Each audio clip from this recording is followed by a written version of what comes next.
Got your back, whatever you need. Hello and welcome to another game of the SNCL. Today we are not casting a 1v1 as usually when I'm casting. We are casting Assassin's Creed versus KanelBullens DAG, and I'm joined by Fastos as color caster.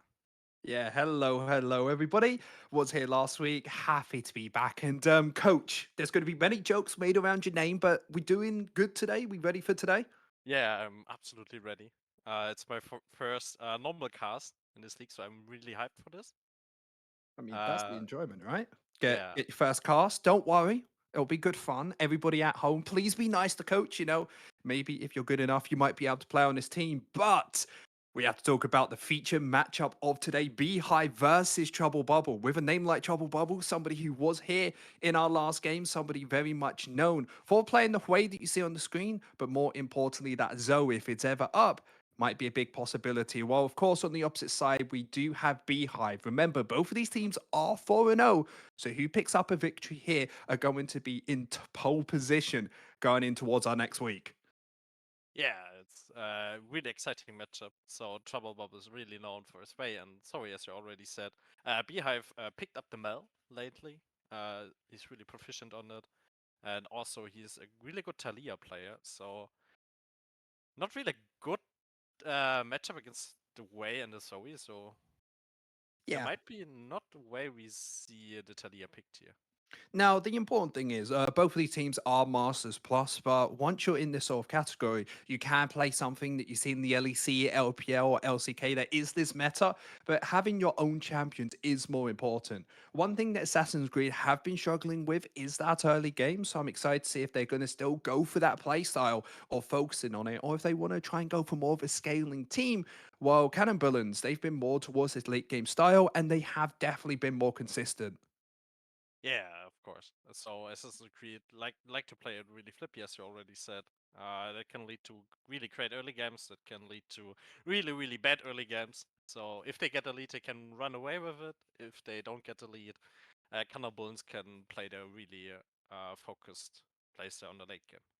Yeah, we get to see what the priorities are for Assassin's Creed on this Blue B1. With all the bans coming through, AD carries are usually high in priority at the start of the game, but instead they will be picking up that Maokai. Geordie and of course their jungle have been very proficient in this champion. And the big thing that it gives you is that easy engage and disengage for your team comp. Yeah, Maokai is really great pick. I really like it. It's flexible. You can also put it support if you want to, and yeah, it doesn't really lose a top lane matchup because you don't really interact with anyone. In jungle, Yep. you're also fine. You can clear pretty fast for a tank, and yeah, your ult is so fucking strong in team fights. Yeah, 100%. The big thing is you can play something like Lilia into it, which does scale a little bit better than you and farms a bit stronger. But Bess again locked in, making me think that KanelBullens feel that the Maokai is going towards the top lane. Geordie, someone who I played with myself, is very proficient on that champion. But with their top lane locked in, what they're going to pick up next, it is going to be that Sejuani, a great pairing up with that Mbessa. When you have a melee with Sejuani, feels like a completely different champion. So let's see if Assassin's Creed have an answer for Sejuani. Somebody who does very much hard scaling towards the late game can be a great answer. I mean, yeah. I mean, this is a matchup you just put the Maokai jungle most likely. The Renekton is a really good answer into the Ambassador because Renekton pretty much bullies Ambassador in the early game and scales pretty much also well. Yeah, But Ambassador 100%. outscales at some point, I think. So how this matchup works is Renekton, until those two items comes through, Renekton absolutely loves that matchup. And there was one conspiracy theory I was having in my head. When I was looking at these bands and the ways that we were talking, KanelBullens, they're the ones that want to play Mel. I was very curious that they were the ones to ban away. But instead, what you see above you is Assassin's Creed is going to be on the red side instead, and KanelBullens are going to be the ones on towards your blue side. With these changes coming through, I still massively favor the way that KanelBullens have been drafting so far, having a very easy to execute team comp, and it seems like they're wanted to go for front to back compared to the Assassin's Creed, where if we know them good enough, they're there to fight. With the Kaiser and Hovered, I do expect a full engaged composition from them. Yeah, Kaiser here is really good if Ambassador connects into the backline and Sejuani hits a great ultimate Kai'Sa can really dive into the face of the Ezreal and just annihilate him with her QW combo. Yeah, it's a lot of damage. I remember watching Kazi play it for Vitality. Yes, they lost that series. Sorry for the spoilers, but Kazi did an incredible job of getting towards that backline, bursting out someone like an Ezreal, and still somehow getting themselves out to safety. So the AD carry for the Assassins of Greed, if they're on their game, they can do fantastic on that champion. But with the second ban phase coming through, both teams have probably not picked their support unless that Maokai goes towards the bot lane. So we see a lot of those bans coming through. Karma on one side to try and stop the engage from KanelBullens, while on the opposite side, banning away the Rel, Nautilus probably the highest priority to get away next, but you still have answers like Alistar that can be very strong here. Yeah, Alistair's pretty strong, and I want to point out the Talia, but Talia would have been a really good pick here for KanelBullens against the Ambassador, Zetrani, and the Kai'Sa. Really, really dashy champions. And we see the Maokai ban going through that you already talked about. So we will see probably an Alistair, but Alistair is Now, not that Braum good is into engaging, no? Braum's definitely a questionable one for Assassin's Creed because they could pick up support here, but then if it's hard engaged like they want and the enemy team picks Braum or TK, it starts becoming super difficult. So maybe the mid laner has to be it. And with Sejuani wanting those melees, a champion like Silas could be the option. But instead, your name's Oh. Trouble Bubble. Of course, you want your main champion. That Zoe's going to get locked in. Yeah, it's also a really great fit. The story with the Kaiser W poke. If you hit a bubble, someone is dying probably. With Mbessa, Citrani, and Kaiser follow up. So it's really, really scary playing into the story in the mid game because you get simply one shot if you step up into Now, the E. when you talk about that one shot, you have to think about it. Zoe's a champion. Once they go to sleep, Melio Ultimate able to try and get that away. So plenty of countability from KanelBullens. And it seemed like they kept the Zoe open, knowing that they had an answer if it came through. And now with their last pick, they have to pick up the mid laner, Zoe. Very bad in towards the Annie pickup. You ever try and ult forward, Annie just puts the tibbers on your head and it becomes very difficult. But you can see the question marks around it. Instead, it's Oh. the Akali. Yes, Annie's super good in that situation. But to be honest, coach, when's the last time anyone's played Annie in solo queue or just anywhere? I mean, I played against an Annie like 2 weeks ago, but yeah, you don't see it Exactly. It's pretty 2 weeks much, yeah. ago. That's a long time. I want to talk about the Milio. So Milio ulti is really good against the bubble from Zoe against the E, but you use an ultimate just for an like 10-second cooldown on the Zoe, so Well, it can it's work, but it's mechanical still skill, isn't it then? It comes yeah. down to can Melio find the right timing to stop the bubble? Because let's imagine it's a major team fight. Sejuani goes in, finds CC. Zoe as well finds CC with that bubble. And then Melio comes through to cleanse both of them at the same time. That has won themselves a team fight, given another life for any member of the team. As yes, Renekton and Maokai won't get one shot by the Zoe, they're still going to get massively chunked out. But before we even talk more about how that melee ultimate affects the game, we need to talk about this Blitzcrank pick. A champion which is fantastic in towards the Melio. When you hook him into your team, he is all but a goner. And pairing it up with the Kaiser as well, if this Melio dodges that Q or doesn't use it effectively, there's a big possibility for Kaiser to jump in that backline in the 2 versus 2. There's just no way for Ezreal or Melio to escape her. Yeah, it is. But one problem with the Blitzcrank is if you miss the Q, you are pretty much giving up pretty Yeah, much at but all. the question is, coach, is the Blitzcrank good enough, in your humble opinion? Yeah, he is. He is. Damn right. That's what I was expecting, all right?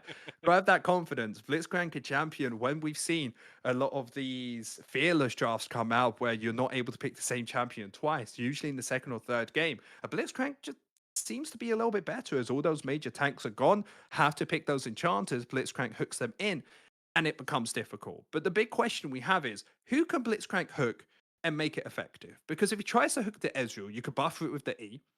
The Yeah. Akali has 10 million dashes, so she's off the board. But you don't hook Renekton, honestly. I mean, you can. Maokai, you don't hook. I'm saying you You can, but you can. shouldn't. So now the question becomes Blitzcrank, yes, it's fantastic in the 2v2 bot side.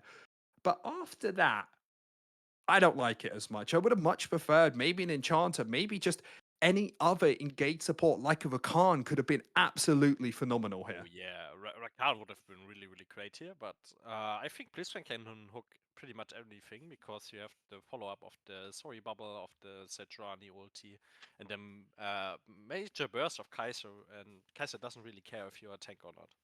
Yeah. Now let's go a little bit back towards, well, before these team comps were actually built. Remember, going into today, both of these teams are 4-0.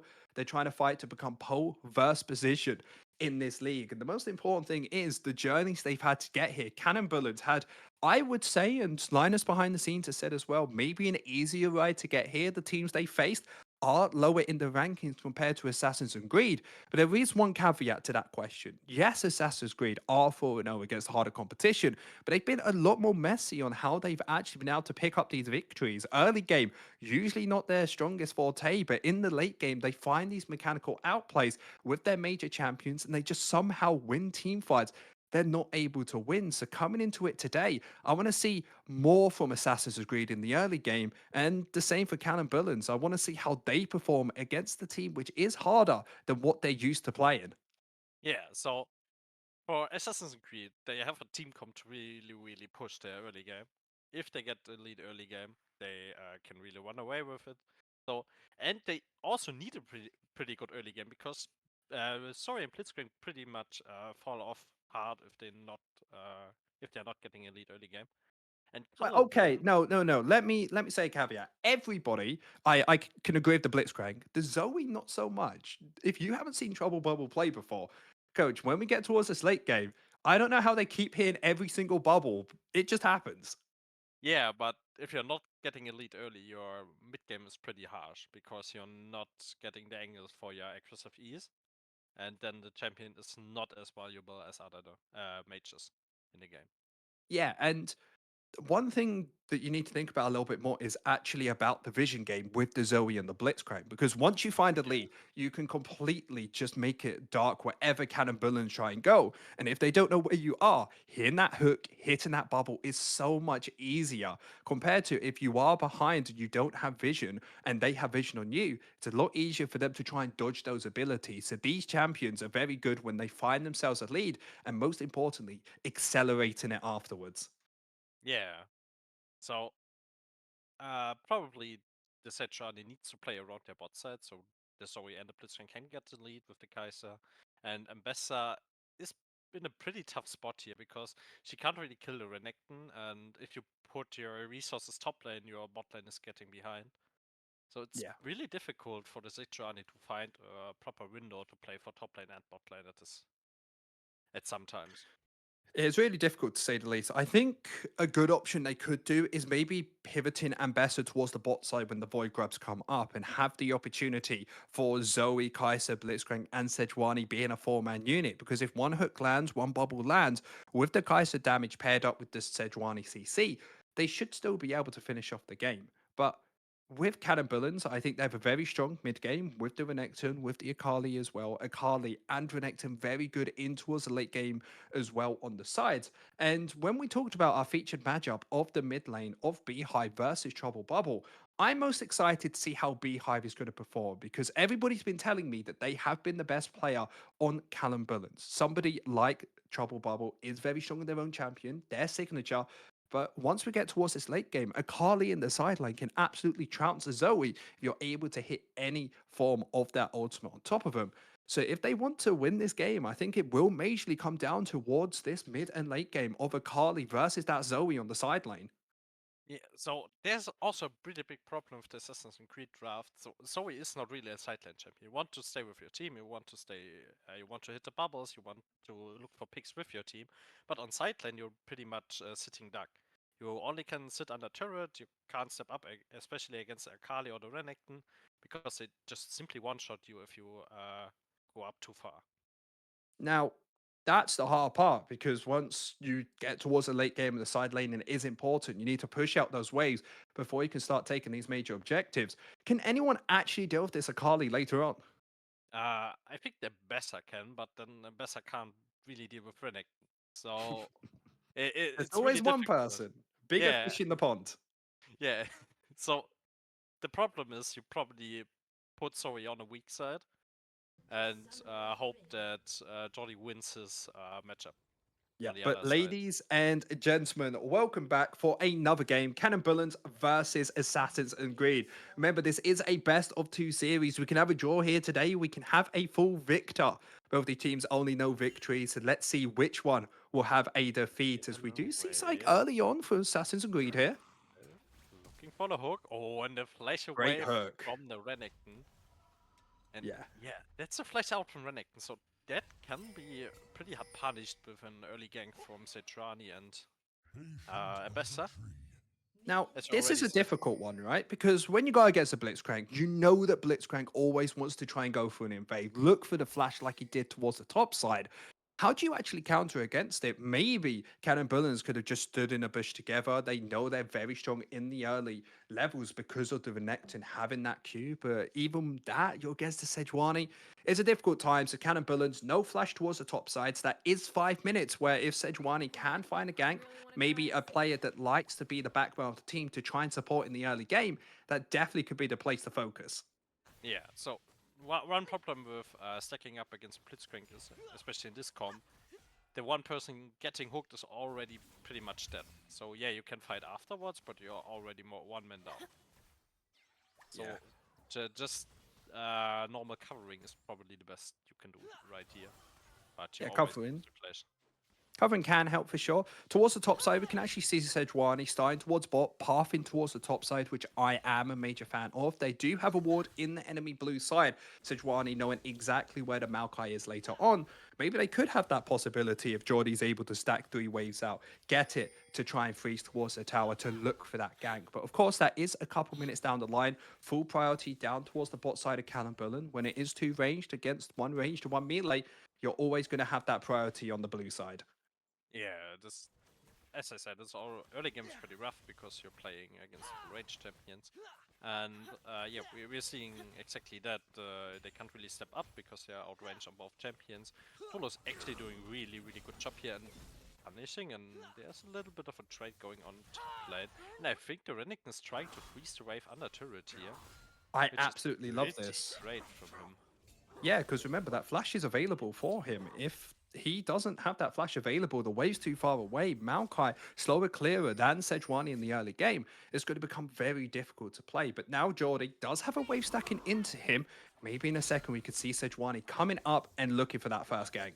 Yeah, that's probably planned, but we have a ward in the river, so if Maokai is able to skip his camp, his crump, he can punish that, but maybe he's going through the lane, and Jody's going low. Long Mask is out with an E, with a slice and dice, he's out there, and yeah, so you spot Zitrani top lane, and Maokai is still behind, get the minion hook in bot lane, and now I won't leash is in trouble. The E forward from Swallow. The exhaust is out onto Swallow. Swallow is kiting away with the heal from the Emilio. He's getting the last hit onto the... Oh, great Milio Q there. So... Oh, we have action again. Trouble Bubble hitting the bubble in top lane. And maybe trying to push the minions away, but there's no way he gets this one minion away. So, we have already some action in bot lane. Yeah, KanelBullens is doing a very good job in that 2 versus 2. Blitzcrank not finding that first hook, used it on a minion instead. Them knowing that that main ability is down, able to get themselves out to safety as the flash will be used towards the mid lane. Nothing too much, but the main thing that happened was Vulo flashed in towards the bush to stop I Want Leash from having the auto attacks and the damage, and later on as well, using that Melio Q to stop another auto attack from Kai'Sa made it a 2-0 instead of a 1-for-1, so a major great play in the bot lane for the KanelBullens. Yeah, and then we had the small play up outside, but probably didn't find. He hit the bubble, but he didn't find anything else really after that. Yeah, a flash was used earlier on towards the mid lane, so Trouble Bubble being able to pick that up like you see Summoner spells next to him with the exhaust right now, he was able to use that, get himself out to safety, and even though this early game seemed good for Assassin's Creed with that first flash, they haven't Oh, been able it's to make Rob anything on of bot it. lane. Dev has no flash here. He's hitting the knock up onto Robgoff, and he still has Q up. He's hitting the Swallow under the turret. We are getting the shot on for I Want Leash, and now Baby is here. The Sejuani looking for the W, hitting it, getting the stun off. Robcop trying to get away from it, hitting the knock up from the Blitzcrank E, and Beehive getting exhausted, trying to avoid the bubble here. And Dev is waiting. Okay, he just ease over the wall, so we have some fighting back on the side from ANG. Yeah, gonna have to force that TP towards the mid lane, but that bot lane play looks so good for the KanelBullens. They had their jungler moving first, but with Dell finding that hook under tower, the burst damage from the Kaiser as well, picking up that first kill, now makes this gold a lot better for Assassin's Creed. They are 500 gold up, gonna be able to Oh, we pick up see the Dragon flash as forward top from lane. Skinnen. He already has the slice and dice up. No, he's not going for it. So the flash and ult traded for basically nothing on the side from KanelBullens. So really Yeah. good for Jordi here. He It's really survived all difficult in. because he wanted to make that play to get the priority for these Void Grubs, but you know the enemy jungle's down towards the bot side going for the Dragon. So all you have to do is use that ultimate if you truly need it, have the 6 versus 5 level advantage, gain that prio, and get this objective. It feels like that flash. It was just a little too much. Yeah, I mean, he probably thought he has a kill there. He underestimated the shielding coming out from Abessa. But now he's already in a position when he pushes and Sejuani is coming top, he's in a really dire position. So Sejuani can go for the kill with Ambessa. Yeah, I'm not really expecting much to happen towards this top side. I think that Assassin's Creed only went for it earlier on because of that flash. They got that Blitzcrank hook at level 1, but now the flash not available again, but Renekton, very Oh, we see tanky. the all in from the Ambessa. And remember, Renekton has no flash from before, and this should be a kill. Jordi hitting the Qs and getting knocked back from the second Q. So Langosh Maskinen gets out here, and Robcop saves his life. Yeah, so difficult. Just getting himself out to safety. The only problem is not able to push that wave under. No teleport available. So going to lose 2 waves up towards that top side. So in this early game, KanelBullens doing super well early on, but now it's going very in favor of Assassin's Creed. And I would say that 2 items is where Renekton's able to shine the most then and earlier on. But Jordi doing a great job of not making it look that way. 6 here, looking forwards. Getting Ivan Leash to half-life, but now Delph is there, hitting the ultimate, and they're probably pretty much getting the one-shot on the Mango Bango, but he can flash ult away, and the ult is really, really great from Swallow here. Predicting the flash away and hitting the ulti beautifully. Yeah, he tried to get himself out to safety, but with that flash, actually puts himself back into it. As this was all happening towards the mid lane, and Carly using that ultimate to dodge away from that Sejuani ultimate again, and KanelBullens turning this fight around. As how this bot lane works is early on, it's massively in favor of Getting Malphite. all in by Robcop, but Robcop is just walking out. They probably can dive here. Swallow's getting a bit of poke out, has to flash the Blitzcrank hook, and now the Milio ulti coming out to keep his team healthy. Trouble Bubble moving forward, missing the Q, and yeah, that's it. Oh no, Beehive is here. Beehive has a bit of cooldown on the ulti left. Bubble connects. There's no follow-up coming. So yeah, they're just going out. Again, the aggressive play from ANG does not get punished here. But they survive the play at least. Yeah, I'm going to be able to survive all of that as Trouble Bubble finds another one, has that flash available, a lot of damage, but shouldn't be able to find the kill off it just yet. And when we take a step back and look at the gold lead, this game is very close. Only 300, 400 up for Assassin's Creed, and most of this gold is actually towards those 80 carries. 3,600 for Kaiser and 3,700 for the Ezreal on the opposite side. They have 1,000 gold more than anybody else, and this game is truly coming between Swallow and I Want Leash. Who is the person that can use this lead and carry their team to victory? We see another all in the top lane. Now we see the ultimate. Jordi flashing away, trying to get enough distance between him and Robcop. Robcop going forwards, and beautiful ulti usage from Jordi here, trying to get away. Dying under the turret, but Langosh Maskinen does not get out of the turret range and maybe collects a double kill. The E is pretty short here from Beehive. We've seen another fight. Bubble trying to fight it, hits the Q and gets sniped by Swallow again. Swallow's just collecting kill after kill after kill in this game. Yeah, it was only meant to be a 1 for 0, but with that ultimate from the Ezreal, seeming like he just can't miss those things. Finding himself another kill towards there, still a big lead for Assassin's Creed, but all the gold is starting to go over towards the Sejuani. Not the champion you want, but a really good reaction timing from both of these junglers to know where they are. Every time one jungler is somewhere, the other one is always there to find that counter. They don't have vision yet. Well, no, they have vision about Rob Cup, so they know that he's there, they respect that. And now they clear the vision in the Tribush on their side. So, yeah, let's talk a bit about the top lane matchup. We said Renekton is winning early, but Jordi does not seem to have it like that. Yeah, and it makes sense when you look at how the gold has actually been distributed because of that early flash. Jordy's had a lot of experience above him also on that gold lead as well. You see, first eye completed to only components on towards the Venecton. So until that is completed with the first item, we are going to be seeing high priority from Jordy here, but it doesn't matter. So the main focus will be around this bot lane objective. Dragon has been started up. It's just so difficult for Assassin's Creed to get in here. Yeah, they're on vision. Robcop using the ultimate, I guess this seemed ours. I want Leash is pretty much forward. Robcop being in quite a pickle here, getting one shot by the combo and Bango also. It's a double kill for the side of ANG. We see another chase down, but no, they're getting away. Going to get themselves out to safety, and it was really well played. Their biggest goal was to get themselves to the objective and get themselves out to safety. They know once they get towards this late game, the Ezreal, the side lane from Akali, is going to be the way to win these team fights. As early on, grab these objectives and don't look for these major team fights. But Assassin's Creed trying to stop it here. Ezreal ultimate trying to clear the wave. Ezreal has no flash here, so he needs to care. The hook connects and he's getting killed and maybe he's taking the kill, which is not that great. I would prefer it on a Kaiser. And Beehive looking forward.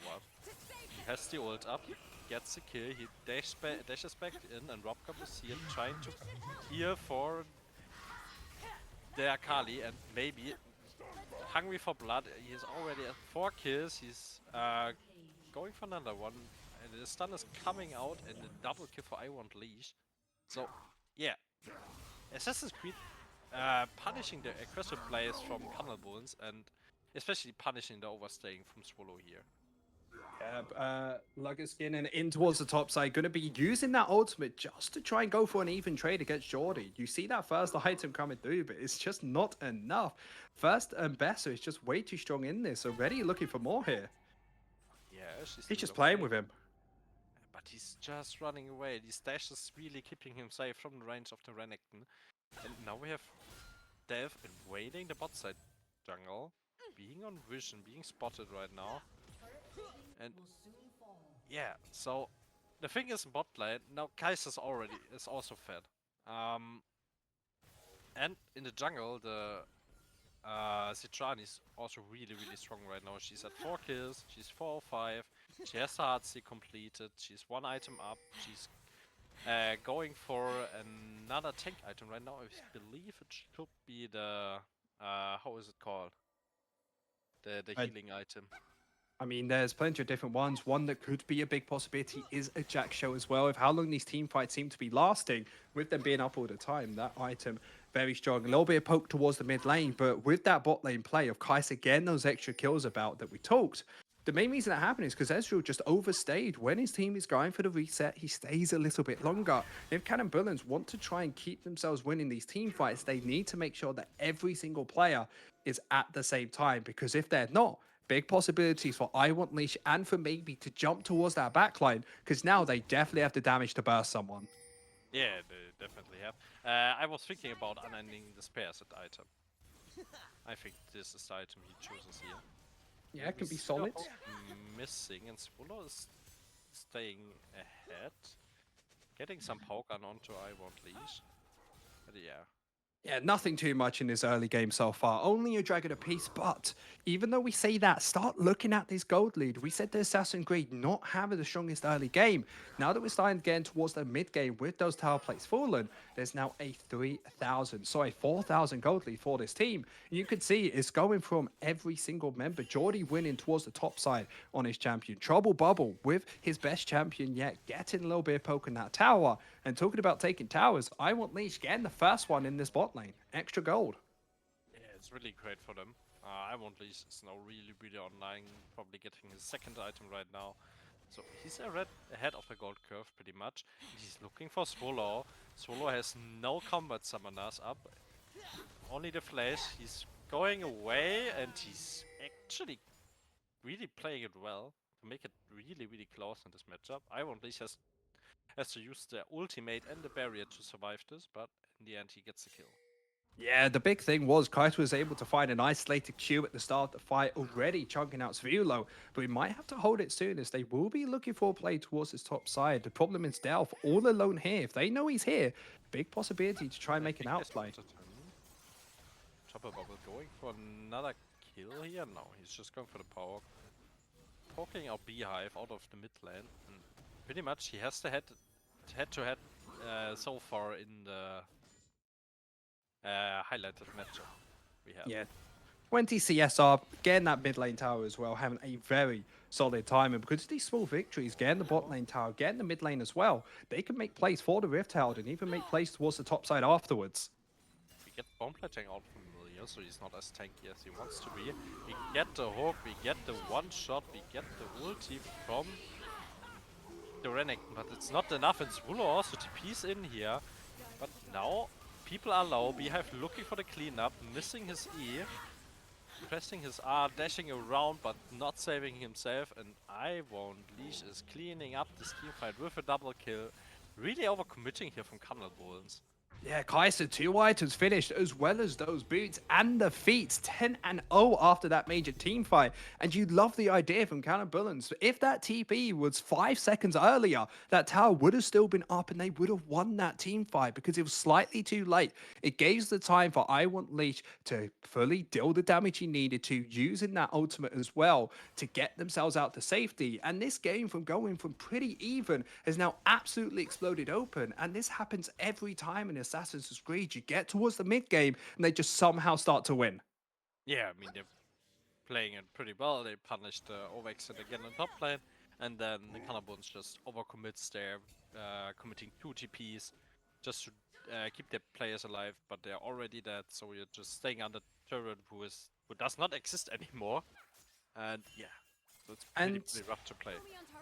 Now the thing we have to truly think about, Trouble Bubble, is Oh my god, what a great E from Trouble Bubble, and Beehive is just one shot from How does he know? He's invisible, he's in a bush, and somehow Trouble Bubble just has some wall hacks or something, or sees invisibility, and still finds that place. They pick up the dragon, they're looking for this mid lane tower as well, and you can see the...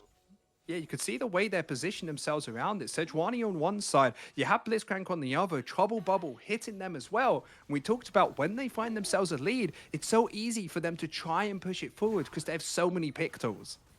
Yeah, maybe it's also looking for a catch here. Swallow's getting forward, getting a half-life here. Trouble Bubble also looking for hits. Now clearing the vision, he has been on for like 2 minutes or so. Jolly still completely hard winning the matchup, and now we see the Renekton ulti and the Milia ulti just to keep Swallow alive here. Robcop dives forward. We have also in there trying to kill Delph, getting the kill, but also trading the kill with I Want Leash. Now Renekton is here to defend, and we almost see a one shot onto Robcop. Renekton is done. Jolly's looking for an ult here, but I don't think we see any more fighting since KanelBullens is resetting here. And you could see the desperation from KanelBullens, knowing that they're slowly getting poked out with all of the damage from Assassin's Creed. They had to go then, otherwise the team fight was never possible. But it was just slightly too late. As Akali went in, you actually saw Ezreal getting poked out by Trouble Bubble at the start of that fight. So yes, Akali found the 1-for-1. But if the team was slightly healthier, there are big opportunities for KanelBullens to win these fights. But they just have to go as a team and before the poke happens. The problem is, how are you meant to do that when you see the vision on the map and it is just completely red? You can't go anywhere without fearing a bubble or that Blitzcrank hook. I will at least try to walk forwards here, but realizes there's no way he can kill a solo here, so just takes the wave. Yeah, going to be Yeah, able to take the wave, getting themselves the red buff at least, but it's just so difficult. And we start having to question, how did KanelBullens come back from this 8,000 gold lead? Is it maybe a pick on the side lane? And I think that might be it. We talked about the Akali having nobody that can truly match them when they're even. But with that 1.5 items, if maybe you can find the outplay onto Trouble Bubble, get yourself that little bit of gold, maybe find a kill on towards the Kaiser, get that 1,000 gold lead. There's a big opportunity to come back. They just have to take it. that's new for me. The Kaiser built a hull breaker here. Well, Is this the big tech thing, right now?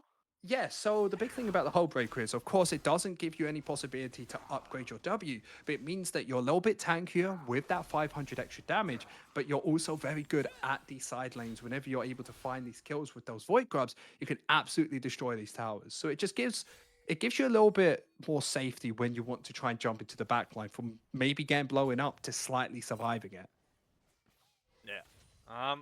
So we just see AG pushing in 3 waves at a time, and KanelBullens is not really in a position to counter them here. Maybe it's going forward, pretty much going way too deep here, but gets out with the flash.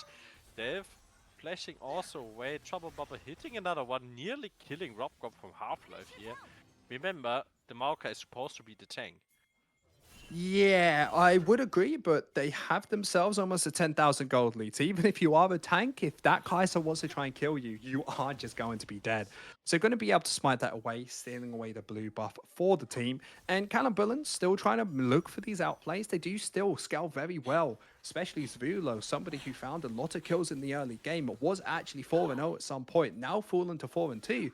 But with that Trinity Force, with that Mirror Mana, there's a big opportunity with the support of the Melio behind him. If they play these team fights very slowly, maybe they have enough damage to start trying to get these people to get at least close to death. Yeah. So I think the next fight we will see is around Drake and Ataka. Yep. Probably the last team fight we could see if AG aces them, they can just run down mid lane and finish the game. Especially with the how's it called, the Heartbreaker on the Well, only ice. 3 towers, 1 inhibitor, and 1 nexus between you and the end. If they do actually find it, I can definitely see it. As Oh, Kaiser, I am at least not seeing the solo here. Oh, the hook connects pretty crazy here. Robcop being in there, Shorty tanking for his team, still peeling with the ultimate. Maybe just being a menace into their face. Beehive running away, not really doing damage here. It's just 3 kills for nothing. Beehive diving in, the hook misses pretty slowly. Beehive still has ulti up, has to dash away. And now you go Drake or you finish the game? Oh no, they go get yourself the Drake. inhibitor if you want. Of course, the main one inhibitor in the mid lane, not very useful to have unless you have more than one. So instead, going to get themselves to Dragon, could look to get themselves to Yatakan afterwards. The only problem is 10 seconds, 16 seconds till people are up. It might just be a little bit too much. But in that last team fight, the major thing was just Melio getting hooked back. And you have to feel for him because once the Blitzcrank hook comes out, he hit the Q, putting him out further behind him. Him thinking that it would make the hook range go slightly shorter, he whoops forward, gets himself hooked, and then KanelBullen are in full go Oh, mode, Trouble knowing that Bubble they're going to hitting lose a the fight bubble on anyway. side lane, but not really going for it. Yeah, so we see the track, we see the Atakan going down. It's the plan spawn, so we get a lot of XP here for the side of ANG. Already leveling up maybe to level 15. So this is also a really big point. AG is like 2 to 3 levels up on every position right now. Yeah, Jordy very close towards that level 16, even before those flowers came through at that level 15 mark. So with that upgraded ultimate, probably for that next fight, big opportunity where if you're hitting towards the melee or maybe the Ezreal, you can chunk them for a lot of their HP. So we see Blitzcrank towards the top side, trying to see if they can try and get Oh, this they Renekton tried to out. interrupt him. They've spotting him with the blue trinket. Getting the knock up, trying to run away, but there's no way he ults. Actually, Dev needs to run away. They're getting the stun through, and yeah, maybe he's here collecting his 6th kill of the game, just completely running the game. Yeah, Again, Kaiser towards the mid lane, I- looking to find a kill onto Savolo. W does not land, will be able to get up for now, unless Geordie's able to find a flank here. You see the goals for Assassin's Creed try and push out these waves, get themselves to safety, and try and start this oh, Baron. Trouble is in trouble, getting hit. Oh, the E missing the ult, getting flashed here. Really well played from Trouble Bubble, getting shut down by Swallow, and Death gets to kill. Oh, how does this hook there right there miss? Yeah, going to be able to find them as a kill there. And I absolutely love this play from KanelBullens, knowing that once you find yourself those 2 items on a Carly, you can burst out Trouble Bubble. But with the flash coming through, it gives enough time. Ezreal's able to pick up the kill, but 1-for-1 isn't good enough. So KanelBullens most likely going to lose this tower. For what? I want least bit of trouble, but one-shotting the Ezreal, and he just steps forward, takes the turret, getting all the kills he wants, getting another double kill, being at 15 kills in 26 minutes. A really, really great game from him here. Yeah, getting this top lane tower, 700 gold shared between 200 gold each or so. Going to be very happy with that extra little bit. And the main thing is, yes, KanelBullens are finding these pickoff, but it's not on towards the major members you need to. Oh, we see the ult from Long Maskin, and can he actually survive and get a kill back here? He cannot. They don't have any damage for I Won't Leash here. He's just getting kill after kill after kill, gold and more gold and more gold. And it's so hard because the 2 people with the bounties is the Sejuani and the Kaiser, and they haven't died in any of these team fights. If somebody was able to pick up 2 of them, that's almost a full item worth of gold. If Dowson and Carly should be able to start bursting people. So there are ways back into it, but they're just getting slimmer as there's a 15,000 gold lead at this point. And coach, tell me last time you saw that amount of gold difference in a game. I can't really remember, man. It's Yeah, so it's a long hard ago. one. I usually FF before that section, but of Yeah. course, these people are much better than I ever would be Oh, we as a human. see a pick onto Swallow, but Dev is running. No, he's not running away. He's going for the knock-up. Still looking. The ult connects from maybe, and the bubble gets flashed away, but Robcop is now bubbled. He's sleepy, and he's getting already poked out to Half-Life from 2 spares from Zoe. And yeah, they can probably just run up to Nash and take it, or they wait for Drake in 1 minute, but I don't really I see them definitely think that killing Drake here. when you're this far ahead, it is just completely okay to get yourself the objective if it is something like that, Baron. Because worst case, they walk up, you have that vision we talked about with the Blitzcrank and with those bubbles where you can just poke them out. And it seems like they're completely agreeing. No way for KanelBullens to get in. Best option you have is looking on Geordie on the side lane or maybe setting up for this objective in 30 seconds of the Dragon. Yeah, but you really can't step up right now. Because you don't really know where Zoe and Blitzcrank are. They I mean, can you could probably gather there around the Baron at least. But yeah, just farming up, trying to see what they can do. And you can see Assassin's Creed just walking down, knowing that this objective is theirs. 50 seconds Already still. going forward here, having his team in the jungle waiting for him to move forward, missing the ultimate, but doesn't matter because we have moved forward. Delph looking for another hook here. It's almost hits hook onto Beehive. We see the Milia ulti to get him away. Robcop getting killed here by Jordi. And yeah, it's just a complete annihilation. No one is tanky enough to tank the damage from I Won't Leash and Trouble Bubble. We see another kill onto I Won't Leash. He's running down into the base, trying to kill Mango and Beehive. But yeah, Yeah, not going to be able to do anything here. yeah. First game, going to go over towards Assassin's Creed in a very confident fashion. 9 and 31 if nobody's able to find more kills. And coming in towards the second game, there's a few things that need to change about KanelBullens because the early game was great. But once they got towards the mid game, it seemed like a completely different story. Yeah, it's really hard. So they got the lead onto Ezreal, but they really couldn't keep it. And then the Kaiser just took the kills, took the shutdown of the Ezreal, and then just completely run the game. And the big thing is both of these junglers were playing around the same thing. When one jungle was bot, the other jungle was bot. When one was top, the other one was top. And it seemed to work out for Assassin Greed as they just kept winning every team fight. Maybe in the next game with Israel finding that lead, you can go for the same style, but keep your jungler near down, well, down there when possible. Play for those fights, play for those objectives. As yes, top lane was doing decent, but clearly it wasn't going to be that win con. So, coach, we have a little bit of time before we get ourselves into next game. What are the type of things you want to see changed? Uh, I don't want to see an enchanter picked blindly if the Blitzwing is open. I think Dev is pretty much known to be a Blitzwing player, so it's always a flip to pick an enchanter blindly if Blitzwing is open. Yeah. And I don't really know about the Maokai first pick. He didn't look that great this game. You probably should change something up here. But I think you are on red side this game, so there will be no possibility for the Maokai first pick on the side of KanelBullens. Yes, we will have to see. However, guys, we will be going for a 5 to 10 minute break before the next game. Go and make sure to give these players some time to get water, get food, just like you guys at home. So we'll see you guys in just 5 minutes for the second game of today.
We ready?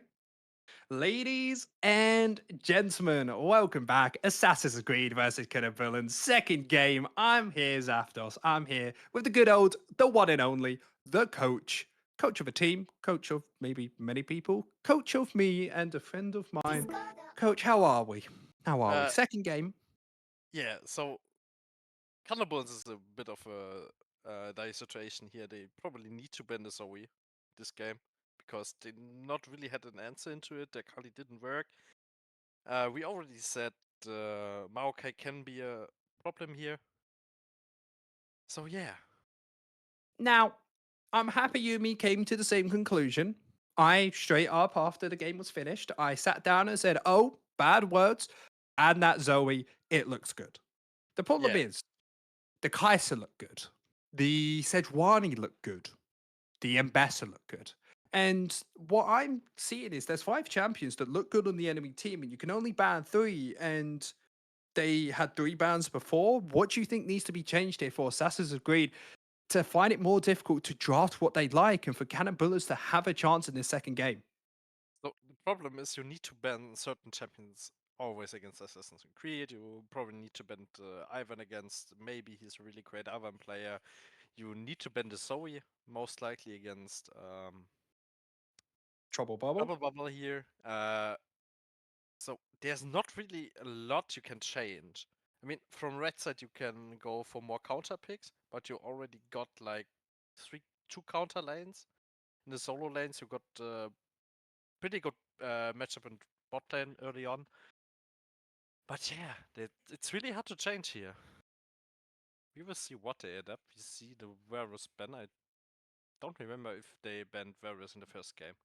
Yep, Barris was banned in the first game as well. Remember Mel, a champion that KanelBullens absolutely adore. Something Assassin's Creed aren't really as comfortable on, so we'll see if they are going to be banning it away. So my cat is being an absolute mayhem in front of me here, trying to get in front of the screen, trying to stop me from enjoying my League of Legends. But if that's getting banned away, we're going to have to see if Assassin's Creed want to still maybe the Maokai for their own team, or if they think it was a little bit too strong in towards that second game.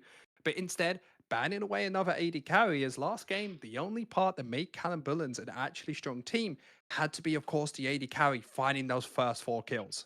Yeah, it was really good play from Solo here. Trying to shut him down with like 2 or 3 bans is a good strategy you can do. And Yeah, we see 2 jungle bans from the side from KanelBullens. We see the Viego and we see the Vi. So a lot with of with the Vi coming through, I'm mostly thinking that KanelBullens are wanted to play some immobile mages in the mid lane, maybe in a mobile AD carry. As Vi's a champion that's very good at trying to shut them down. But with this first pick, coach, what are they picking?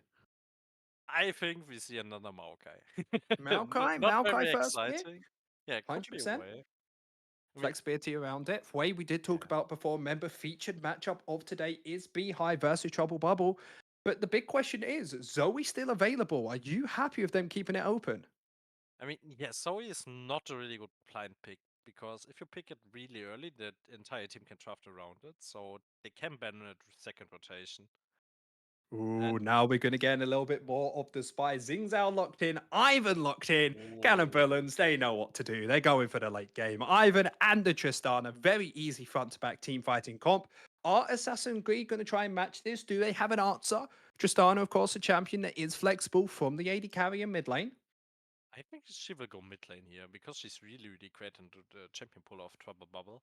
I don't like this Xin so early because Xin really struggles against Ivern. Ooh. Oh, Sorry to cut you off Hogwarts. there. I'm starting to get excited. Hogmore going to be hovered is going to be locked in. Plenty of opportunities to be picked with it. And coach, I don't want to say it, but I think we have 2 team comps that are trying to go late. Maybe there's a Lulu time. Maybe Brom here. What are we thinking? Oh, we see a Nico. So Nico is also a flex pick, I think. I don't Yep. really know if Dev picks it, but I know that Trouble plays it. Yeah, Nico, very flexible, especially in this sort of meta, because when you see a champion like Tristana, you usually like to try and jump in towards the early game, deal a lot of damage. And what Nico can do is stun you, hit the Q on you that has those 3 ticks, you can't move away from it, and then go invisible. And that's the most important part because when Tristana jumps in, she wants to get those auto attacks off, and you can't do that against invisibility. Yeah, of course. And we also see the Aurora here from KanelBullens. So we see a pretty heavy all-in draft so far from KanelBullens. With the Justana jumping in, with the Aurora jumping in. And on the other side, we have Xin, who is pretty good at disengaging. We have the Nico, who doesn't need to go forward if the NEP is jump into her. But remember, we talked about the flexibility of the Tristana, and this is one thing I was feeling in the last couple drafts that we saw was that KanelBullens, they have Tristana as a flex pick, they keep it open for a while, but then they cut themselves off after that third pick. And that's what it feels like Assassin's Green may have done with this Nico. They picked it to be a massive counter towards Tristana, and then KanelBullens just go, okay, we're not going to pick it mid lane. We'll put it in the AD carry position. It's fine against the Kog'Maw itself, and we're going to make a bad matchup for that Nico in the mid lane.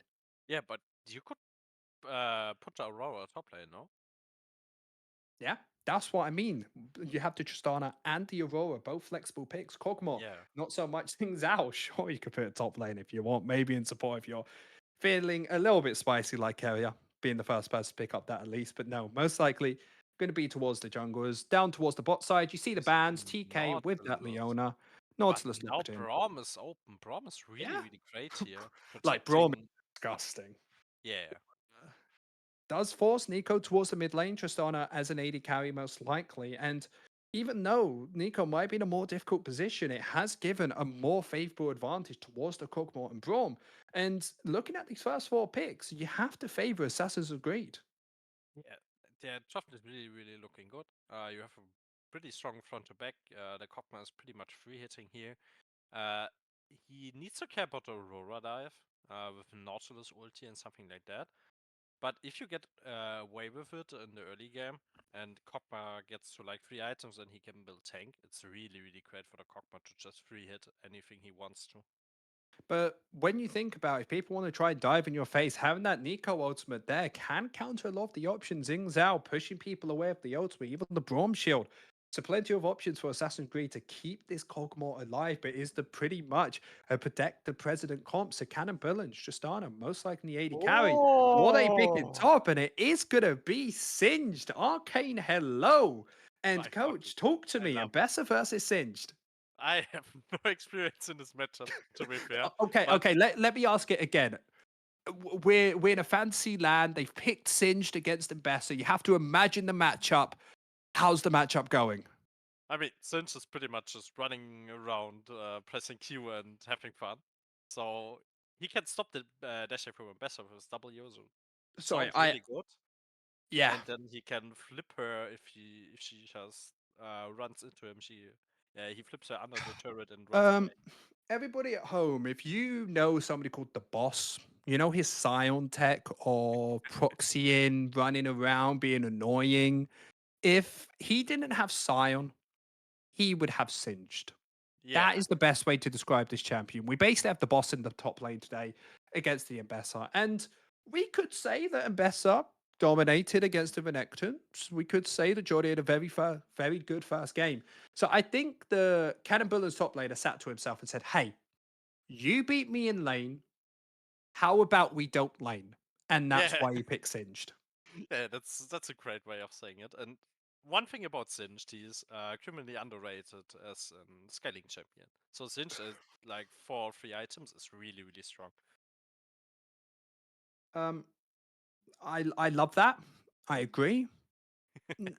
Singed in team fights doesn't give me any semblance of joy thinking about how it's going to pilot. Because let's imagine it. Singed runs into the back line, Xing Yeah, Zhao knocks him away. Nico ultimate stuns him up. You got the Braum. If he hits a Q, the Kog'Maw's going to find the instant stun with that W attack speed passive. And you start having these question marks of how's this Singe going to help them win the game? Are you expecting him to, instead of KanelBullens looking for these team fights, they're instead going to be looking for the side lanes instead? yeah, but Sinch is not really a good sideliner because he lacks a push. Like, no, he can push, but he lacks the turret damage. So Coach, Ambessa you're can making just it. What is Singe good at then? Sinch is fun. Okay. You know what? Sinch is really fun, but he's not really good in this draft, I Like think. you got me there, all right. You got me there. Singed is a bit of fun. If you're a Singed main, I haven't been able to actually check the op.gg. So Linus, maybe behind the scenes, you can have a little look, see if we have a Singed main on our I'm hands. also checking. Yeah, he played 7 games There of you Sinch go. this season. Wow, guys, officially out there. He's played 7 games of Singed. He's in the top 0.1% of Singed players. I mean, his most played champion on OPGG is Yumi with 21. Then comes Sinch. So yeah. Okay. We'll be having words for hate crimes after this with that top laner with those sort of selections. But yeah, Second game coming in, Assassin's Creed and KanelBullens. Is there a sort of play style you're seeing KanelBullens to go for? Because when I say Assassin's Creed, it must just be focusing down towards his bot lane. Yeah, I mean, you probably do the same thing on the side of KanelBullens. The Singe you don't really want to play for because he just proxies the waves. Aurora is also pretty hard against the Nico because Nico is really hard to gank with her W. And Tristana and Nautilus have pretty much good kill potential early on with Ivan coming down there. They have uh, a lot of CC, and the Nautilus will go through the prom sheet onto the Cockman, and Tristana can jump onto him. So playing for the bot lane is pretty much where both teams are going to be. Yeah, I definitely think that the bot lane is going to be the win con for both of them because if there's a possibility of Tristana finding this huge lead, even though Kug'Maw has plenty of defensive options, if they just deal more damage, maybe they can get through that Bronze Shield. Maybe they burst out the Nico, find the jump reset on Tristana, and they just take over this game. Because if we all want to remember what happened in the first game for Assassin's Creed and KanelBullens, there was a 4-0 Ezreal on the KanelBullens side. So if they can do that again, big opportunity for them to win. Yeah, so the Tristana is pretty hard to kill here late game because she has the Ivan shields, she has the Nautilus standing in front of her, she has the Singed doing something weird in the backline. I love how you just have to say weird in the backline because none of us know what happens. You get yourself to Yeah, realize there are opportunities. And the way I want to describe a champion like Singed is I'm a big bard player. I play these weird, these wacky picks, and the best things that I can do is make the game messy, make the game a little bit weird. If you aren't in a 5v5 fight, Assassin's Creed's team comp becomes a lot more difficult to execute. If Nico's on the side lane by themselves, if Mbessa is alone, maybe the Kog'Maw somehow, probably not on their own. There's possibilities of Aurora finding a 1v1 Tristana as well, or even Ivan and Nautilus deal a surprisingly bit of damage if he's against any three of the top members of Assassin's Creed. yeah. So the problem is for KanelBullens, as we already said, their dive is not that great to kill the Kog'Maw. So the Singe needs to find some way or some form to get into the backline, not getting perma CC'd and knock the Kog'Maw away from his backline so he can 1v1 So the Kog'Maw. I've had a little bit of information in my ear about our Yeah. beautiful producer behind the scenes. This Singed has actually been picked before by the KanelBullens top laner. Apparently, they've picked it in other tournaments and they've took surprising wins. This might be when you know that you're not actually able to compete 1v1 against somebody. You want to play your signature champion, get it to be a weird style to pick up those victories. As we only have less than a minute coming in towards this next game, Coach, talk to me. Who do you think's taking it, and how do you think they're going to do it? I pretty much prefer the Assassin's Creed draft. It's just easier to play in the team fight. They are going to play through bot side, getting the Kog'Maw ahead, getting I vote least to another 20 kill game, and just running away with it. Yep. Here's a simple way to do it if you're able to find that victory. But for me, I'm very excited about KanelBullens. I always like Psycho Bit Wackies, a draft that isn't always sticking towards that meta. Sure, maybe the first four champions are sticking to the meta, but that one small champion can completely change how the game is drafted. So me, now going over towards the play-by-play, I'm going to have to start searching up these Singe names because who the hell knows them? I'm just going to call him the Toxic Guy. Yeah, pretty much is. He's yeah, isn't he the alchemist or something like that? Oh, I Uh, hear something in my ear. Hopefully, we should be able to get to game in just a second. Assassin's Creed versus KanelBullens. Remember, Assassin's Creed picking up their first win against KanelBullens. With this being a best of two series, the best KanelBullens can do is going 1-1, and I love it already. We have a 5-man towards the bot side. they're looking probably for prom here. Who is warding the brush and going back? So there's no possibility for Killy, I think. They have a vision in the tri brush, and they are just waiting. Yes. So A and D themselves want to go for a deep ward into the top side jungle to ward the red buff, I think. And I like this idea overall. The main reason yeah, for it is if you can get vision over the bush, especially with Tristana, you can get priority in lane, level to advantage. Everyone has been there. Tristana finds that jump easily, able to get yourself a kill in there. And with the ignite towards the bot lane, maybe that extra bit of damage can find it. But overall, so far, nothing's going to happen. Assassin's Creed might be the ones coming out as victors as they get the ward on towards the enemy Raptors. Yeah. So I want to point something out. Usually on Sinch you go Ghost. You go something like Ghost Flash or TP Ghost, but he has Flash with TP. So Um, he's not as fast as he used to be.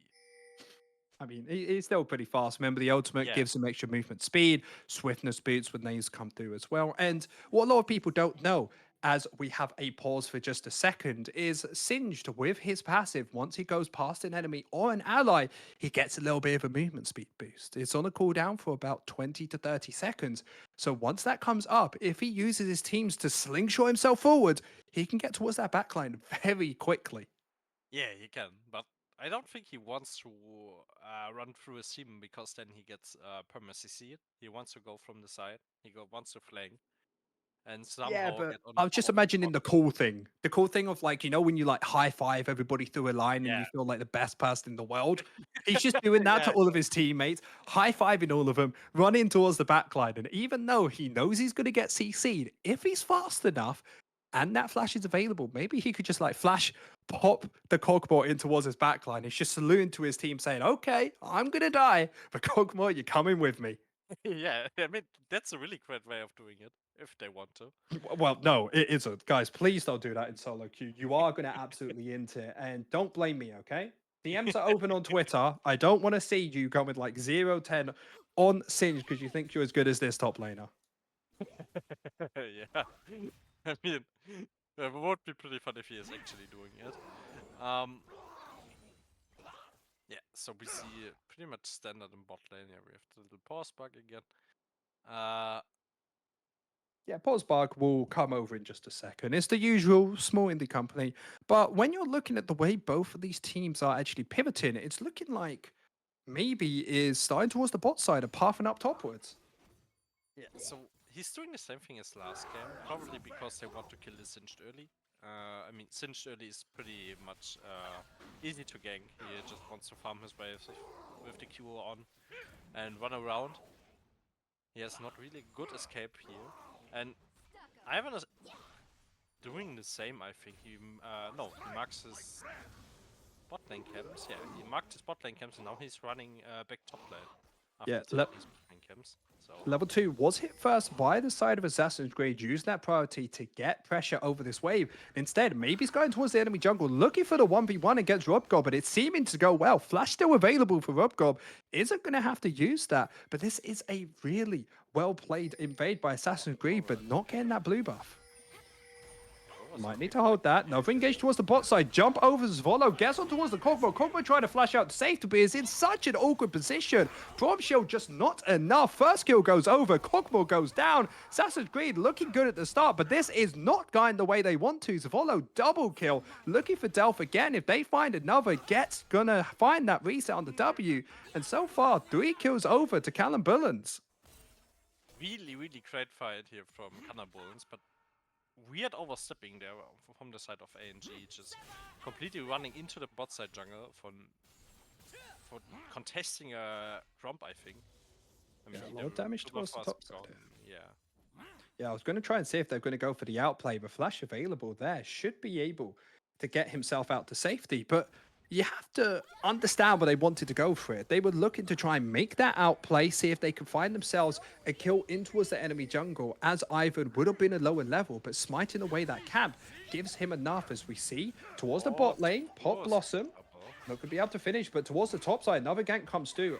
Having the Singe pop him over, might have just got himself out to safety, and he has. As this game, we laughed about this Singe, but with a kill towards the top side and the CS lead, everything's coming up KanelBullens.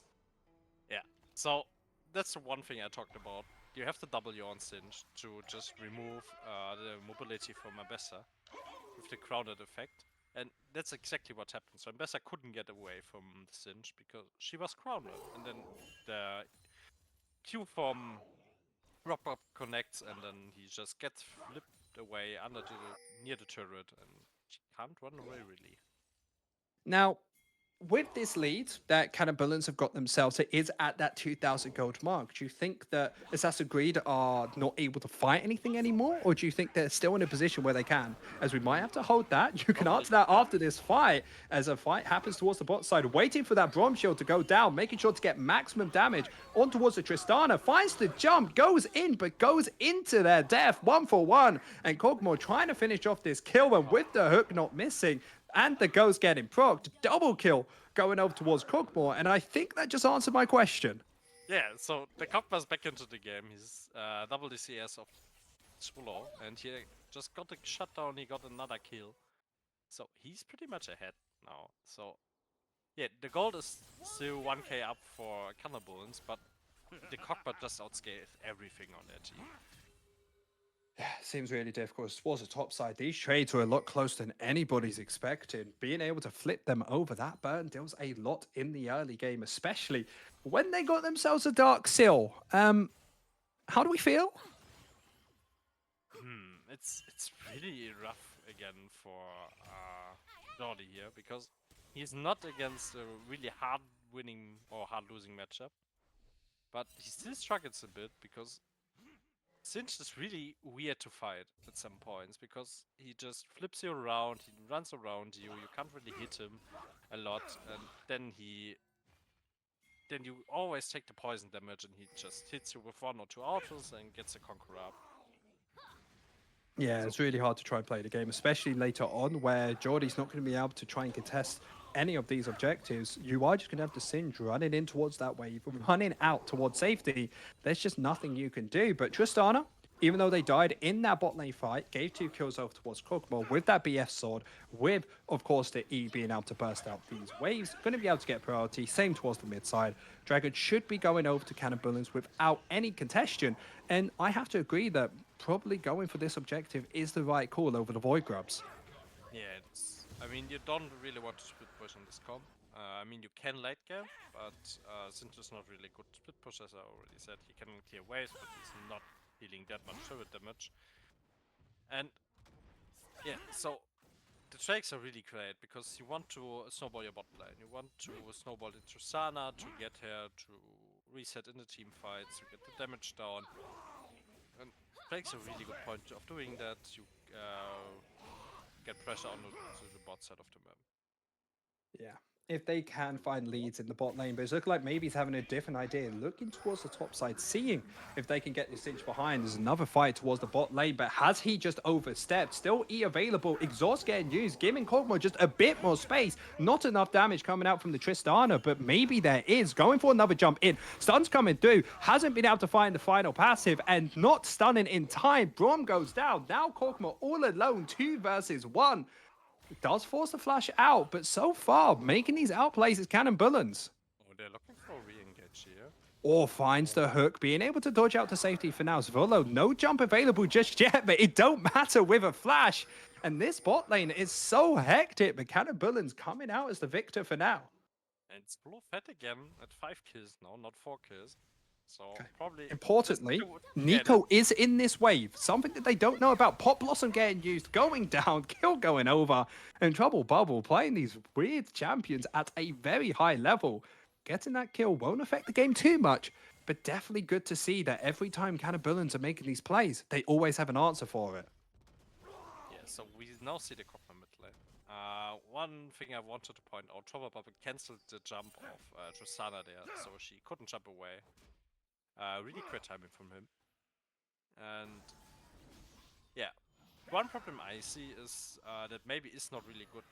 Is not really in a good spot in the game right now. And the thought of having Tristana as a champion that will be jumping in here, not going to be able to find much of it, is even though KanelBullens are winning these fights 2 versus 1, are you happy with these trades? Are you happy giving this amount of gold over towards the Kog'Maw?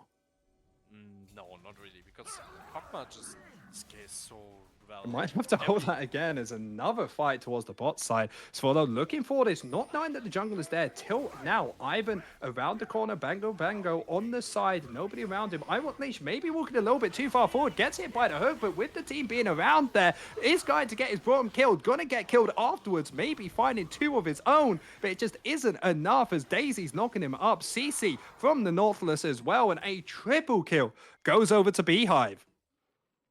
Yeah, so that's the one thing we pointed out. The early game from ANG can be pretty rough, and we are seeing that right here. They really forced that fight. They couldn't fight. They couldn't fight it. They traded 1 for 3 or 4, I think. 4. Yeah, no, it was a 1-4-3 in that fight, I do believe. 3 kills going over towards Beehive. And with the mid lane, the big benefit the Trouble Bubble has is with a Nico in the early game, high priority in the lane, push it out, able to capitalize off the bot lane fighting and look for these plays. But now Beehive, having that first side completed, trying to push out the wave and having priority has practically become impossible. Yeah. Now we see a lane swap from the side of KanelBullens trying to secure the next crop spawn. Already, Since yeah. TPing bot side. Seeming like Assassin's Creed don't want to give this up just yet. One thing is the Braum and, of course, that Kog'Maw walking up themselves. If they can hold on for another 30 seconds, they push out mid. You can see KanelBullens stealing away as many as they can before they're moving up. One's already gone down, looking for the second one as well. The question is, can they get themselves out? And it seems like Aegis will be able to pick up all 6 of this. So they swapped the bot lane top, but they didn't were really in a position to contest it. So they just gave up all the crops that were there. Now ANG is at 6 crops, which is really great for the split pot of the Ambassador. But will Ambassador be able to make much use of this when you're against a champion like Singe that will just proxy against you? I mean, yeah, the thing is, Singe's wave clear and leg game is so good. Yeah, I mean, I think it's already good. You got those swiftness boots, a little bit of AP. You Yeah. don't really need more. I mean, you go for AP most likely on Singe, so Well, I've seen a lot of people pick maybe like a Leandry Torment, get yourself the Rylai's, and you go for this sort of like hybrid build of getting a lot of HP and maybe 1 or 2 tank items at the end. Maybe a Spirit of Sarge, especially when you have an Ivan on your team to have that healing and shield and be a lot more effective on you. The second dragon will be spawned. KanelBullens looking like they might want to try and contest this, but maybe we're just starting towards the top side. They might have a different idea. but Power Bubble has no TP here, so they're contesting with Beehive. Beehive is already pretty strong. We're getting the Daisy to start up the Drake. So, yeah, Tristana is moving, trying to do a play on Trouble. Oh, Trouble Bubble just used all of his abilities. He does have the ultimate available, but no stun afterwards. Sync finding the resound, the W. This should mean Trouble Bubble is all but dead, but I might have been wrong. Guess not. Going to be able to find that kill, but this does mean no Tristana in the major fight. Looking on towards the Kog'Maw, it doesn't look like a good time for him. No team around him except for Delt trying to get himself out to safety. Now him and maybe are the ones in danger. With Beehive already having that triple kill, picks up another one, getting himself a double kill, and another one. That's a 6-0 mid laner. Yeah, it's pretty scary because Aurora has a lot of burst right now. With her with her EQ combo, she can pretty much one-shot the Kog'Maw at this point. So it's really scary playing into this Aurora, having the backup from the Ivan, and Swallow with a great play also on top lane. Waiting for the cooldowns of Trouble Bubble and then just jumping in there, getting the kill secured.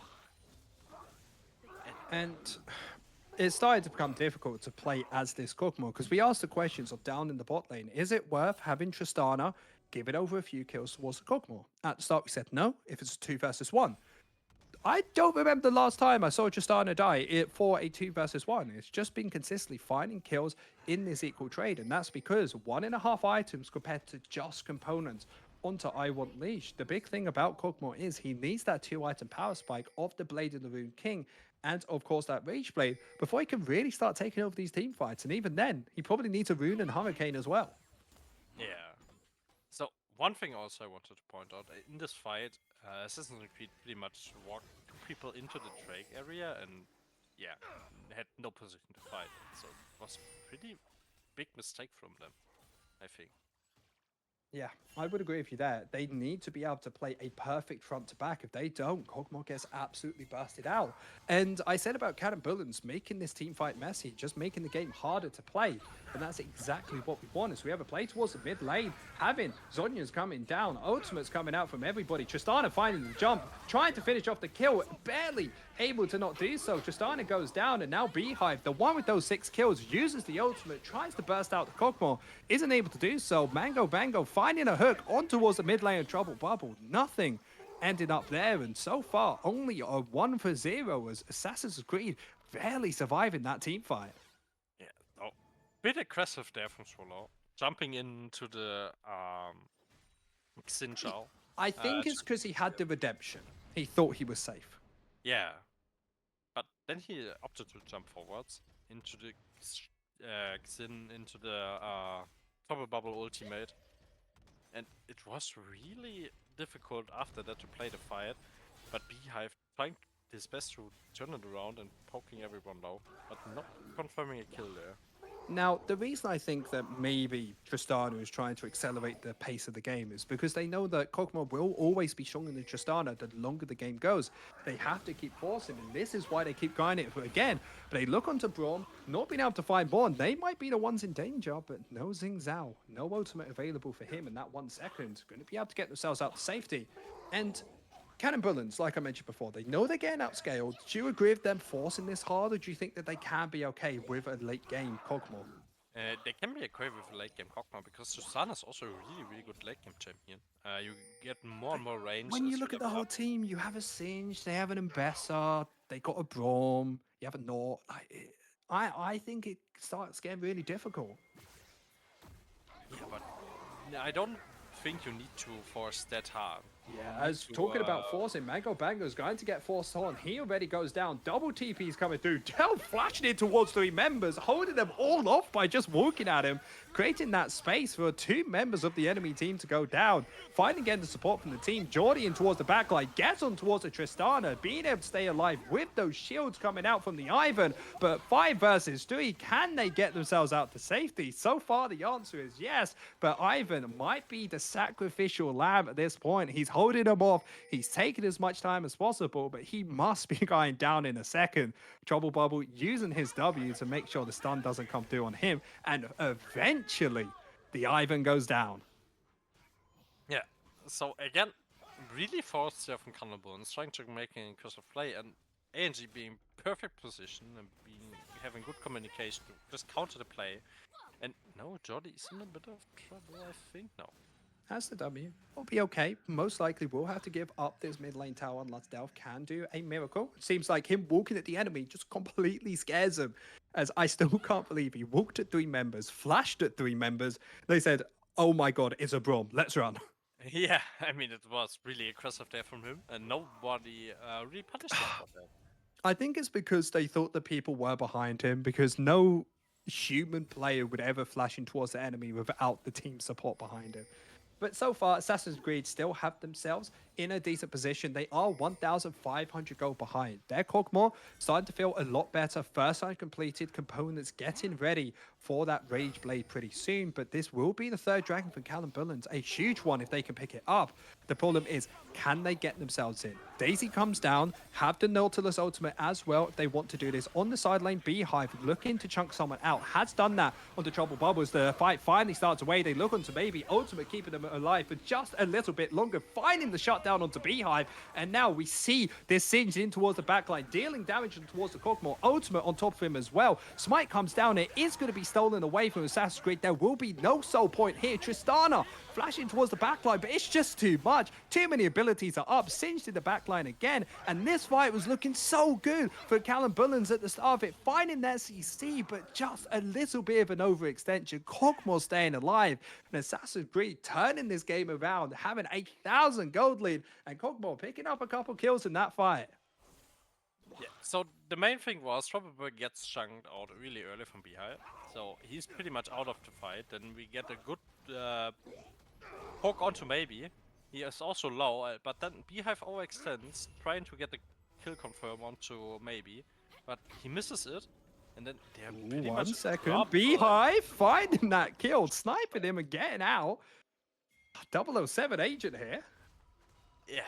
So big thing is, the Singe didn't get any value here, and Swallow's playing really, really aggressive in these team fights, always jumping forward and always getting himself in quite a pickle They just in these don't fights. have a tanky enough front line. They got the Nautilus, so you can say the Singe, but he only has HP, maybe a bit of armor from the ultimate. Jordy, a little bit of damage up towards his top side. Shouldn't be able to find the kill here just yet. But it's that same conversation of, do you have enough tankiness? As he may not have enough, but with his mid laner coming down, Beehive with a lot of damage, he hits any form of damage, they should be able to get taken out. A one flip back, gets themselves the kill, gets themselves the tower towards this bot lane. Yeah, so 5 people bot lane, and now ANG are pinging the Herald, maybe starting it. And Wait a we see second, another 3-man play. Pop Blossom in towards the backline. Lot of damage, but it isn't enough. And I think Trouble Bubble has just sealed his fate. He must have thought he had more damage there. Yeah, really pretty good play here from him. So they still get the Herald top lane, but there's not really a need to play this aggressive down there. Just wait for your team, I think. Okay, hear me Play out. with this. Yeah, Did Trouble Bubble make that play not because he thought he could kill, but because he wanted to clear that waves? There wasn't more that KanelBullens could do by taking, let's say, that bot lane tower. yeah, that's a way, but still then you wait for the wave now. Well, that's the Okay. main thing I was thinking about, because you have maybe towards the top side, he's never going to join those fights. You poke them out enough where they're not able to really steal your camps because of the Kokmore. You're able to get half the wave down so Kokmore can clear it afterwards. Either it was in or it's a Gigabrain. We'll never know unless we get an interview of him later. But in the game, very much has been turning in the favor of KanelBullens with that bot lane play. And we can see it. Once it starts getting a little bit messy, KanelBullens win out. Once we have these more rigid main team fights, that is when Assassin Greed are able to win. And with only one objective available, and that's going to be the Dragons to be your main win con, and that's not up for 2 minutes. Coming into this game, are you favoring more how KanelBullens are playing it, or are you enjoying how Assassin Greed are? I mean, at first I liked the approach from KanelBullens, but right now Assassin's Creed are doing a really good job at picking up the aggressive plays and countering them and answering the plays and getting themselves a lead through that. And you gotta start being scared. We talked about the 2-item power spike for the Cock mod. That has been completed. Gonna start working on towards that Moon's Hurricane or any other sort of crit ultimate as a play towards the top side. Maybe thinking he has enough damage to kill the Singe. Still has, of course, that knockback. So Flash getting used by the Singe to get themselves out to safety. And Assassin Greed winning out in that fight topside. Great game sense there from I Won't Leash, predicting that there will be people waiting for him in this brush, and we see another poke there from Trouble Bubble. Really abusing the minions here. Yeah, doing a very good job here. And the thing is, when you've been playing against KanelBullens, Tristanas loves to try and jump in, Nautilus trying to find those hooks as well. Of course, they're going to be looking for that death push. They will be able to burst someone out. As Jordy, 6 void grubs, going to be able to pick himself up a tower. Nice little bit of extra gold. 1.5 items, most likely turning towards 2 because of that. But Dragon in 30 seconds. Big fight for these. Who are the major people we're looking at? I mean, we're looking at Beehive on the side from KanelBullens, and we're looking at the Cockma and I Won't Leash on the sides from ANG. Probably also at Trouble Bubble here. Always able to find great ultimates on the Nico. Could be a big, big factor in this fight. Yeah, both these teams. You can start to feel the tension, maybe starting up the Atakan, seeing what the enemy team does, looking for these death bushes. But I Want Leash, 2 items completed. You have the Brom, you have the ultimate for maybe. Plenty of ways to keep yourself safe. They have a little bit of vision around this objective, but you can see they're having to get it themselves. Singe towards the top lane has that teleport, no flash, remember, to maybe go for the play we talked about, high-fiving your friends, again towards the back line. Daisy, looking for that vision, is going to get taken out. And it's starting getting really difficult for KanelBullens to walk in. Brom has enough with, of course, that passive where it hits it onto anybody. They find that CC, and that's exactly what's happening. Teamfight started. CC comes down. 1 person's dead. 2 persons dead. And Kogmo cleaning up that fight. And this all comes down to KanelBullens not having the vision they needed. Yeah, and pretty much overstepping. Like, Zinch is saying top lane, so there's not really a need to contest this because you're not able to fight it. You don't really have someone to face check into the Brom Kog'Maw. They did way too much damage to just face check for Nautilus. and Ivan, so there's not really a way you can contest this. And then staying there to trying to fight the Drake is really weird decision from KanelBullens. And this is what I was imagining, maybe like a Cho'Gath, maybe Scion towards the top side. Yes, you get shredded by the Kog'Maw, but maybe you can get in there. Maybe you have enough space with the Ivan shielded behind you where you can get in, but this Singed, yes, he's a very good player at it, but maybe it wasn't the right champion for this position.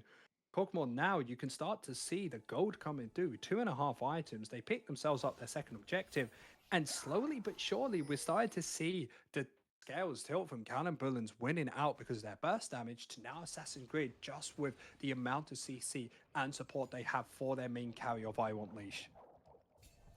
Yeah, so the thing is right now, I Want Leash is going for his third item, and we see I have to another. wait as he is just pop blossoming everyone straight on towards that Tristana. They get themselves a kill and Trouble Bubble. I don't know how you do it. You're trying to make it confusing for us, especially the enemy players as well. And another double kill. And how many times have we seen this, coach? It's I don't know. It's way too much to remember all of them. Really good job here from Trouble Bubble. Finding all these really great ultimates, finding all these kills with it, finding these setups. And now this is an option for ANG to go for the Nash. Rocker putting out the Daisy here, and what the hell is he doing? Yeah, 9,000 on this objective. I think he just went for the mid lane, trying to push it out, see if they could find anything. But 4,000, no jungler inside. You can see Geordie and, of course, the mid laner Trouble Bubble pretending to be maybe, holding them off. So Baron goes over. And now, with that Baron in hand, very strong position. What is Assassin's Creed looking to do? I mean, probably the same thing they did already. Go with 4 people bot lane, and they might be losing the attack on here. Oh, really good use of the tempo, knowing that the enemy team had to reset after that Baron to set up these minions for their push. They may have just given over this Atakan 4-3, 5,000 behind. The only person anywhere near it is the Kog'Maw, and he's not the smite. It goes down, getting themselves to ferocious ones. So if they take a fight and it doesn't work out, they have those GAs. So maybe KanelBullens get a little bit more gold in their pocket if they can look for a good team fight. Yeah, that's probably the way you come back into this game right now. You just try to force a fight against Nash, try to get them low, try to poke them out, and it's another great minion. What is that passive damage? usage. I need to try this build from Trouble Bubble. I play a little bit on support of that Nico, but I'm not dealing that much. As towards the mid lane, going to find the hook is actually not cancelled, and that's because Geordie had a shield on himself. You have a shield on you, no way of trying to stop it was a Nico cloud. He's confusing me too much, as we do have a flash into the backline, but it does not land on towards the person he wants. Finally gets it on towards the support. He goes down, and they're doing everything they can, having the GAs available. No one goes down just yet, but with Delph super low, maybe they can find Psych on the sidelines as Beehive, looking for a little bit more damage, looking towards the backline, but Trouble Bubble with another great ultimate towards the backline, gets him taken out, and everybody so low except for Geordie. Maybe with Studio coming back in, he can look for Psych, but it just isn't it. And now 3 members still alive. They're trying, they're prodding, they're looking for anything, but GAs or not, you just can't win this team fight. Yeah, so they just throw everything they have at him, but they still don't win the fight. So I think this game is pretty much over from now on. You don't have to revise anymore. You know, as a KanelBullen fan, well, not myself personally, but if I was one, not the nicest thing to hear. Come on, there must be something they can do. I mean, we just saw they've.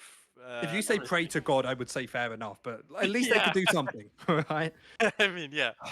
We just saw them pushing everything, every button they have at the combo from AG, and they still At the same lost. time, they had the GAs. They got to die, come back, and they still couldn't find themselves to kill. And you could start seeing why Tristan at the start of the game, even towards the mid game, was trying to push the lead. They know if they ever got in towards the position they are right now, it's super difficult to try and play these team fights. You don't have somebody who can walk in. You're not able to grab vision anywhere. And even if you get on towards this Kog'Maw, you still have Trouble Bubble with that ultimate Pop Blossom just blowing up everybody, or at least getting them to very low piece of HP.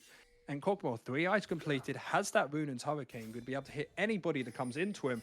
you have to start to question, does Assassin's Creed even want to walk in? There's a big death rush coming through. Bango Bango is just done here. Nothing he can do. Plenty of damage, plenty of kills coming through. Getting picked up by the Cogmore. And Jordy is not done.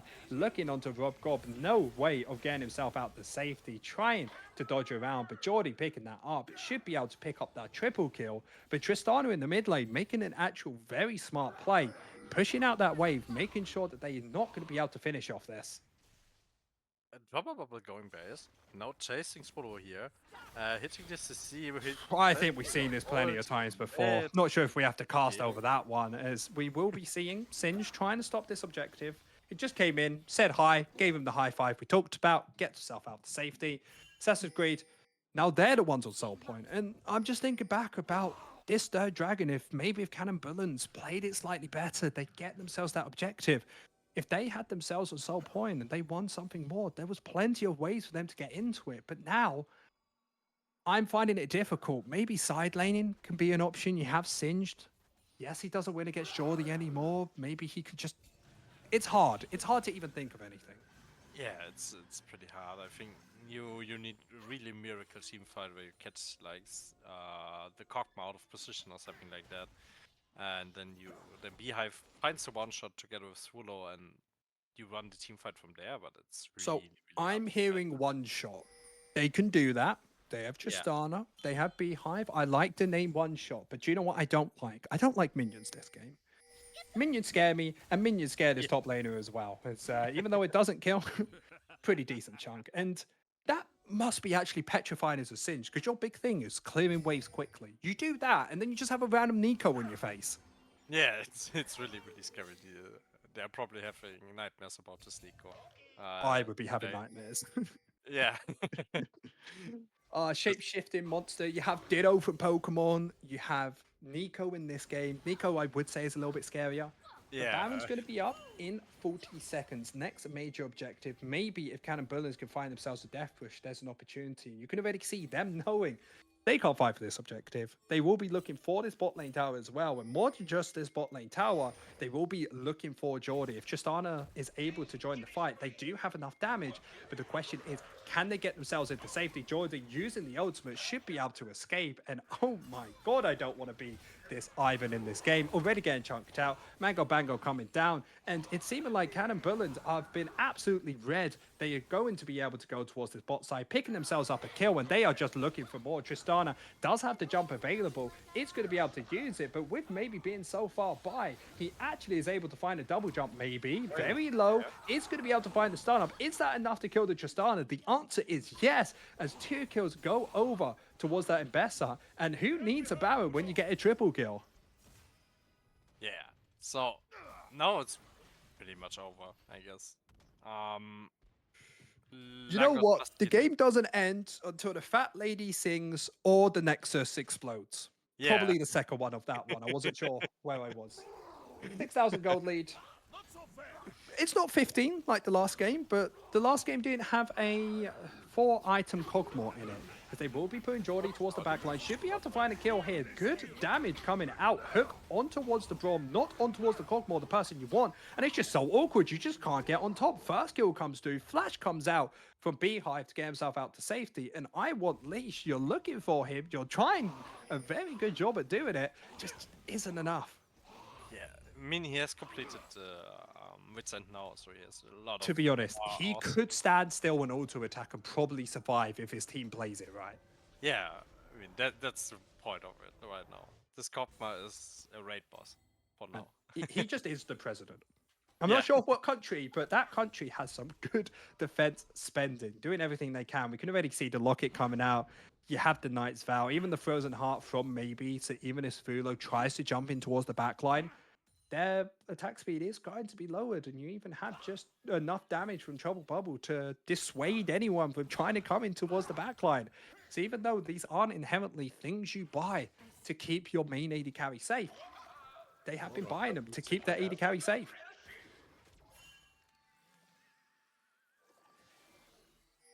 Moments of silence, of sinking in, of understanding how difficult this is.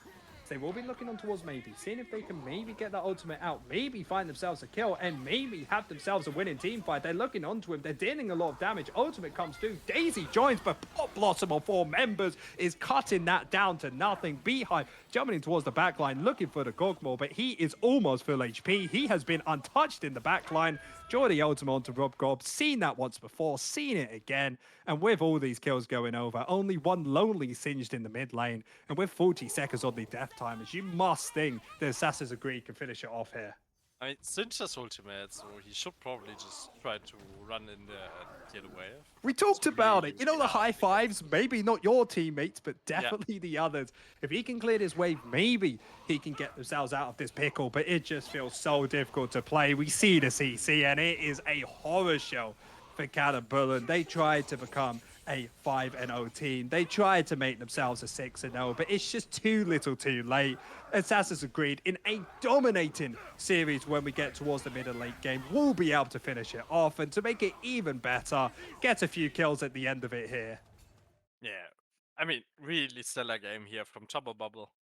He really carried these mid-game fights with his Do Pop you know, Blossom CV. Yeah. perfect segue. We can go straight on towards who we think the MVPs are of the game. Of course, everybody in chat, Oh. if there's anyone that you think is an MVP, make sure to talk about it. But who's your MVP here? My MVP is Trouble Bubble. He Right. really played his counter matchup well in the first game. He got the solo kill, I think. And in the second game, he put his team in the game, back in the game, and really carried the team fights on with the Pop Blossoms on his Nico there. Now, I would love to agree with you. I think Trouble Bubble had a very good game, but I still think the AD carry, of course, for the team did fantastic. We all remember the Kaiser game, going 10 and Yeah. 1 at some point, and then having a Cogmore performance like that. To be honest, I think my bronze friends after 20 minutes probably could have won that game. But before that, really good mechanical skills of being able to stay alive, really deserve it, or have at least a chance in the MVP vote. As I do see Psych in chat about what's that really as clean as we say? Because for moments like that, we're really in it. 2 games, they're able to be dominant in the late game team fights, win out there. But in the early game, truly, they were behind this game. Assassin's agreed. Even in the first game, it took 15 minutes before they started building a gold lead. Do you think the Assassin's Creed are leaps and bounds above what team they were playing against today? Or do you think they just had better team comms? I think they simply had better team comps. Their team comps were easier to play, and they really played well around them. So they used their strong points and they used their really strong mid-game fighting in the team comps they had to secure the wins here. Yep. Love it. Absolutely hear it from you as well. I think it definitely could have been cleaner for both of the teams, but this is the Sanctuary League, all right?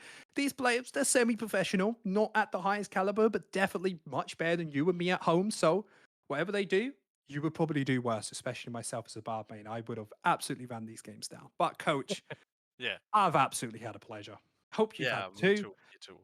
But we are sadly going to have to call it. Guys, remember every Sunday, Sanctuary League. Hopefully, Linus will call us back. A massive thank you to him as well. And also a massive thank you to you guys for watching and the players as well. We do this because we love it. And I hope that you guys love the content as well. But if you guys do want to join us, make sure to take a look at the Discord, at the Twitter. You know, all the usual things. But that is going to be it for me, Zaftos. And of course, my colorcaster / play-by-play / good old guy coach. Everybody, have a wonderful weekend, and we'll see you guys next Sunday. Yeah, bye bye.